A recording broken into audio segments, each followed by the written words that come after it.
All right, welcome back, everybody. You now had a chance to think about kind of how to find the flux in a relatively straightforward situation. We're going to kind of take this a step up and no longer deal with only surfaces that are really flat and friendly. We're going to think about, well, what happens if I have a more complicated surface where the area vector is not always in the same direction? And we also want to be able to deal with the situation where the electric field is not uniform, where instead of being the same value and direction everywhere, maybe it gets bigger as we go upwards, or it points in a different direction as we go around something. We want to be able to handle that situation possibly more often than we want to handle the really easy situation. And the way that we're going to do it is actually to use our old friend chop, multiply, and add that we've been using to find electric fields. And the process is pretty similar to what we did back over the last week, right? We want to find a small piece of a surface. That's the chop stage. So instead of just having a single area vector for this whole thing, we have to chop up our shape and have a little area vector for each piece that points in a different direction. Then we're going to multiply. Here it's the dot product, but that's still a version of multiplication where we multiply the electric field and that dA. And again, this electric field might change depending on where we are, so we have to be careful about that. And then we add up all of those fluxes. And you'll notice that I've used a slightly different integration symbol than you've probably seen in the past. Number one, this is going to be a double integral because I'm integrating over an area and not just over a straight line. We know how to handle double integrals. And the little circle there is to indicate that we're almost always going to be finding electric fluxes through closed surfaces. And that's what that little circle means. We'll talk a little bit more about that when we get to Gauss's law. So now you've seen kind of how to do this kind of flux for a more special case. We're going to go ahead and try out a really straightforward situation here, which is we're going to try to find the electric flux that is through a sphere that's around a point charge. So I'm going to go ahead and draw the picture that I'm thinking of here.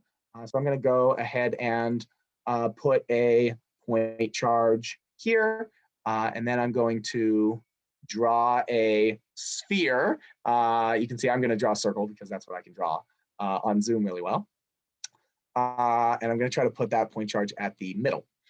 And my goal, again, is to figure out what is the total electric flux through this surface. So that's my goal. So I'm going to follow the 3 stages, right? I'm going to chop, multiply, and add. So my first stage, chop, is I need to kind of draw a little picture of the surface here. I'm just going to go ahead and call that dA. And I need to know what direction it points. And good news, I've got a sphere here. And when I've got a sphere, I can just say that the outward pointing perpendicular vector to that sphere is the r hat vector, something we've already been working with for a few weeks now. So this is going to be dA, which is just the size of that thing, times r hat. So that's the dA vector. In fact, I should write it down as like dA equals here if I'm being really proper. Okay, that's stage 1. Step 2, I know what the electric field due to a point charge is. So I'm going to go ahead and write it down.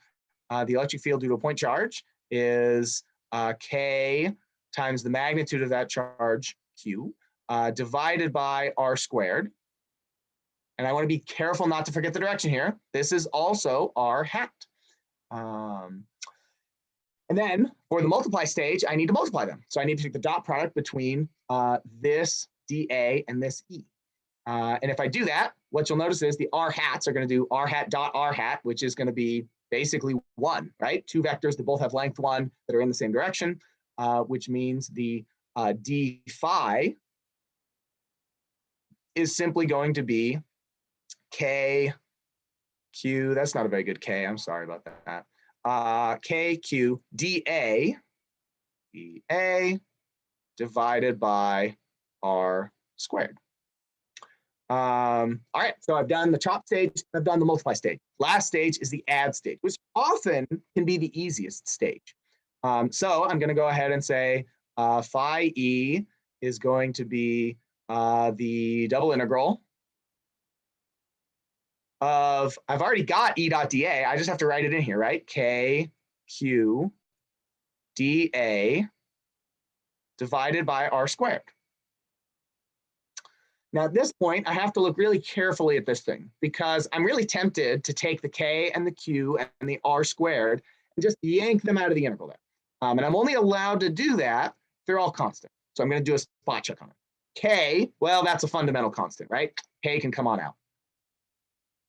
Q is the strength of the point charge. Well, that's also definitely a constant, right? I'm not changing that as I go around the sphere, right? So Q also coming along. R is maybe a little bit trickier. In general, R can change as I go to different locations in space. And if I hadn't been very, very careful about where I put my sphere, right? If I had put my sphere, say, over here where the point charge wasn't at the center, then R would no longer be constant as I went around because I'd be a different distance away from the point charge. But I was pretty careful to put my point charge at the center of the sphere, which means that R is constant as long as I stay on the surface of the sphere. So it can actually come out of here as well. So good news on all accounts. I can take K and Q and R squared out of the integral. And then I'm just integrating dA, right? And we know how to do that, right? I'm just going to get the area of the sphere. And you might have to remember what's the area, surface area of the sphere. It happens to be 4 pi times r squared. So what I'm going to get here is 4 pi times K times Q, right? The r squared there has canceled out. And if you were being kind of really clever about your symbology, you might remember that, oh, 4 pi K is actually 1 over epsilon 0. And you could instead, if you wanted, write this as Q over epsilon. I'll just leave that there. Something for you all to think about before we roll into Gauss's law